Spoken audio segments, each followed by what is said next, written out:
Supreme court के CJI Chandrachud SBI को फटकारते हुए केंद्र सरकार को चुनावी चंदा सार्वजनिक करने के लिए कहा था। सुप्रीम कोर्ट के आदेश के बाद जैसे ही इलेक्टोरल बॉन्ड खरीदी करने वाले का नाम उजागर हुआ, राजनीतिक दलों में इसका विरोध देखा जा रहा है। नमस्कार, मैं घनश्याम यादव और आप देख रहे हैं बीकेएम। छत्तीसगढ़ के बीजापुर जिले में विधायक विक्रम मंडावी ने चुनावी चंदा घोटाला के लिए भाजपा की मान्यता रद्द करने की मांग की और कहा कि इलेक्टोरल बॉन्ड भाजपा के भ्रष्टाचार का नमूना है। मोदी सरकार ने कंपनियों पर ईडी सीबीआई छापा मरवाकर भाजपा के लिए चंदा वसूला है। इलेक्टोरल बॉन्ड घोटाला और भूपेश बघेल पर ईओडब्ल्यू की एफआईआर पर कांग्रेस के विधायक ने प्रधानमंत्री नरेंद्र मोदी पर निशाना साधा।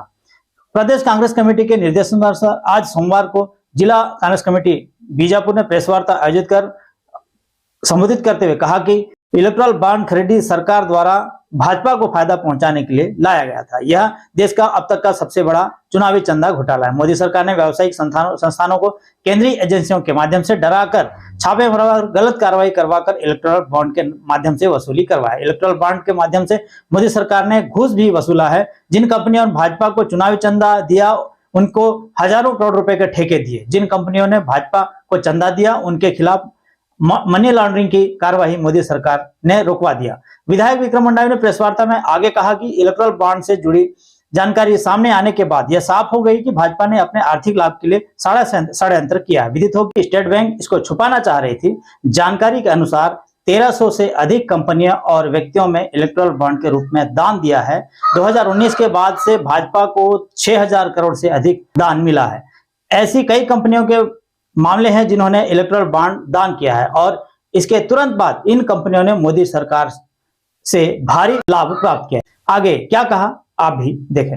ये मुख्य बिंदु ये है कि आप जब सभी अवगत हैं कि पूरे देश में किस तरीके से भारतीय जनता पार्टी और केंद्र में मोदी की सरकार के द्वारा इलेक्टोरल बॉन्ड के माध्यम से सीधा सीधा चंदा वसूली के नाम पर हफ्ता वसूली जो किया जा रहा है, उसके विषय में आज ये प्रेस वार्ता का आयोजन किया गया है।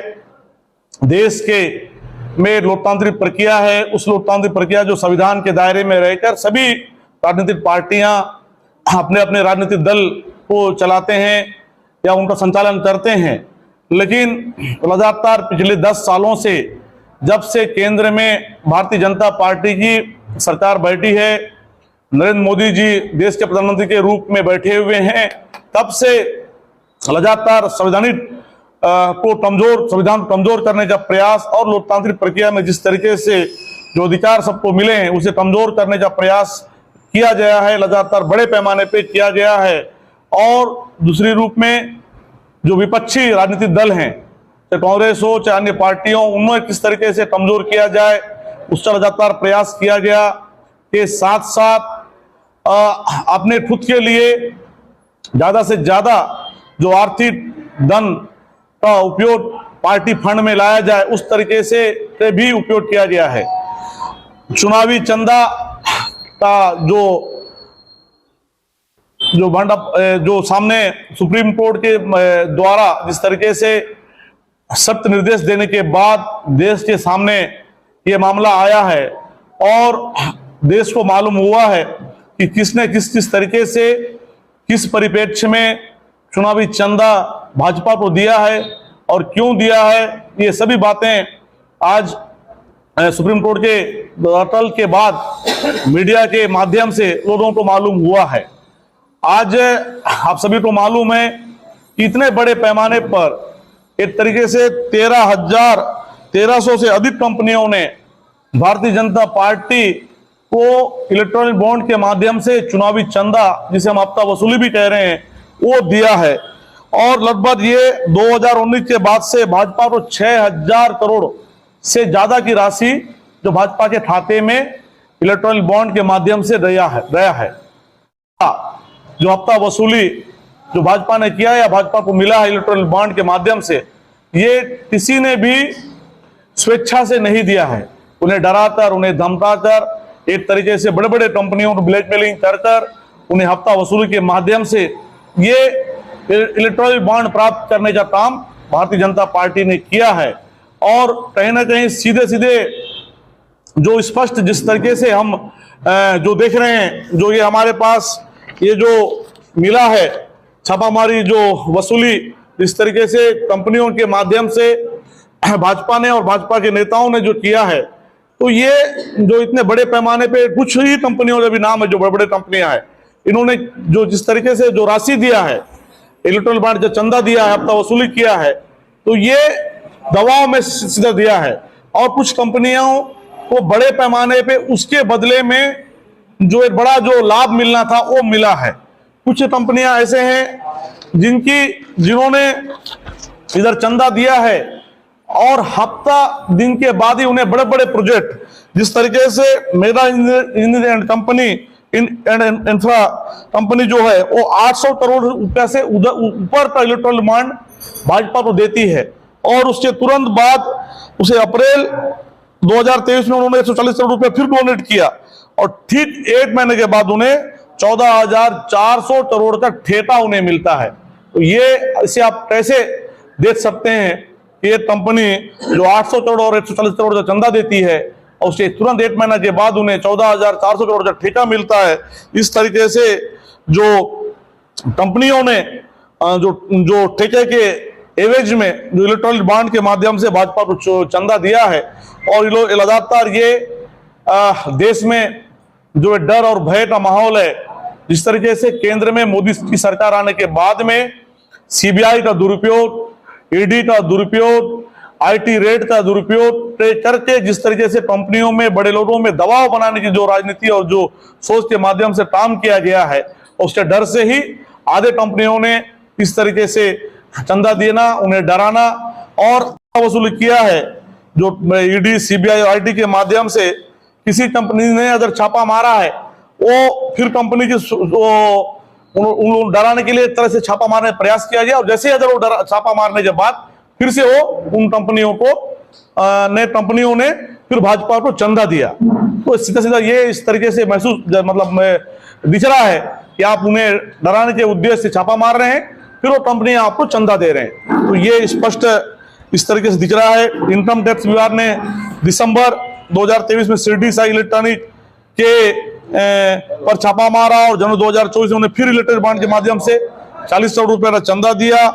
तो ऐसे लगातार बहुत सारे जो चीज हैं, इलेक्ट्रॉनिक बॉन्ड को हम एक तरह से जो भाजपा और नरेंद्र मोदी की सरकार को एक तरह से बोलना चाहिए, जो रिश्वत का नया रूप के रूप में उन्होंने इससे प्रयोग किया है कि रिश्वत कैसा लिया जाए, इससे नया रूप के तौर पर उन्होंने इसे खोज निकाला, और इस तरीके से वो कर रहा है। वेदांता को 3 मार्च 2021 को राधिकापुर पश्चिम प्राइवेट कोयला खदान मिला। फिर अप्रैल 2021 को इन्होंने चुनावी बॉन्ड में 25 करोड़ रुपया फिर इन्होंने दान किया। तो लगातार इस तरीके से बहुत सारे उदाहरण आपके सामने दिख रहा है। इलेक्ट्रॉनिक बॉन्ड घोटाला भाजपा की पूरी तरीके से बदने और भ्रष्टाचार सबसे बड़ा सबूत है। भाजपा ने ईडी, आईटी, सीबीआई का अपना चंदा वसूली एजेंट बनाकर इस तरीके से अवैध रुपयों की बड़े पैमाने पे वसूली की है। कांग्रेस पार्टी राष्ट्रपति, सुप्रीम कोर्ट और चुनाव आयोग से ये मांग करती है कि इस पूरे कदाचरण के लिए भाजपा की मान्यता समाप्त करे और चुनाव लड़ने पर उन्हें प्रतिबंध करने की मांग कांग्रेस पार्टी आज इस प्रेस कॉन्फ्रेंस के माध्यम से हम करते हैं। और साथ ही जिस तरीके से आपको मालूम है कि छत्तीसगढ़ के पूर्व मुख्यमंत्री हमारे कांग्रेस के वरिष्ठ नेता इस चुनाव में राजनांदगांव से कांग्रेस प्रत्याशी के उम्मीदवार भी हैं, और जब भाजपा को ये लग रहा है कि पूरे छत्तीसगढ़ में जिस तरीके से कांग्रेस के पक्ष में माहौल नजर आ रहा है, खासकर राजनांदगांव में कांग्रेस की अच्छी स्थिति में हम हैं, और लगातार वहां पर दौरों में हमारे नेता भूपेश बघेल को जन समर्थन मिल रहा है, तो उससे घबराकर वो वहां पर उम्मीदवार घोषणा होने के बाद में भूपेश बघेल की छवि को खराब करने के लिए षड्यंत्र पूर्वक उन्हें भाजपा ने ईडी महादेव के कर्तादर्ता के बीच में के रूप में एफआईआर में उनका नाम डालने का काम किया है। अभी हम ये पूछना चाहते हैं भाजपा से कि केंद्र सरकार महादेव ऐप पर प्रतिबंध क्यों नहीं लगा रही है? पूर्व मुख्यमंत्री के खिलाफ दर्ज किए गए एफआईआर का आधार क्या है? जिस आसिम दास से ईडी ने रुपये बरामद किया था, उसके पास रुपये कहां से आया? ईडी ने उसकी जांच क्यों नहीं किया? आसिम दास का फोटो भाजपा नेताओं के साथ आई तो ईडी ईडब्ल्यू ने उन दोनों का नाम एफआईआर में दर्ज क्यों नहीं किया? शुभम सोनी का वीडियो बाइट भाजपा ने जारी किया था, शुभम सोनी के भाजपा से क्या संबंध है? ईडी ने इसकी जांच अब तक क्यों नहीं किया? सौरभ चंद्राचार्य, रवि उपल के फोटो भाजपा नेताओं के साथ भी सार्वजनिक है, उन दोनों से पूछताछ क्यों नहीं की गई? शुभम सोनी, सूरज चंद्राचार्य, रवि उपल को ईडी गिरफ्तार कर दुबई से वापस क्यों नहीं ला रही है? ईडी ने इस पूरे मामले को जो पत्र लिखा था जिसमें कुछ आईएएस एवं आईपीएस के अन्य अधिकारियों के भी नाम है, उन अधिकारियों का नाम एफआईआर में क्यों छोड़ा? आसीन दास की गिरफ्तारी के समय जिन इनोवा गाड़ी से रुपए जब्त हुए उसके मालिक भाजपा विधायक अमरराज अग्रवाल के भाई हैं, उनसे ईडी ने अब तक पूछताछ क्यों नहीं किया? स्पष्ट होता है कि जो माननीय भूपेश बघेल जी के ऊपर जिस तरीके से राजनीतिक दुर्भावना से, बदले की भावना से और राजनांदगांव और छत्तीसगढ़ में जो हार के डर की वजह से उन्हें महादेव में एफआईआर में उनका नाम लाया गया है, जिसका कांग्रेस पार्टी निंदा करती है। और जिस तरीके से आज आप जान रहे हैं पूरे देश में लगातार भाजपा के खिलाफ माहौल है, 10 साल के शासन के कुशासन, महंगाई कम नहीं होना, उन्होंने जो वादा 2 करोड़ युवाओं को रोजगार देना के साथ साथ अन्य वो जो वादा पिछले 10 सालों में किए थे, एक भी वादा पूरा नहीं होना, जिनकी वजह से जनता में, लोगों में आक्रोश है। उससे बचने के लिए इस तरीके से ईडी, सीडी, सीबीआई का उपयोग करके विरोधी पार्टी के नेताओं, कार्यकर्ताओं को दबाने का जो प्रयास भाजपा इस चुनाव में, लोकसभा चुनाव से पहले कर रही है, उसकी हम निंदा करते हैं। और कांग्रेस जन इस मजबूती के साथ इन पूरे मामलों को लेकर जनता के बीच में जाएगी और आने वाले समय लोकसभा चुनाव को दमदारी से लड़ेगी।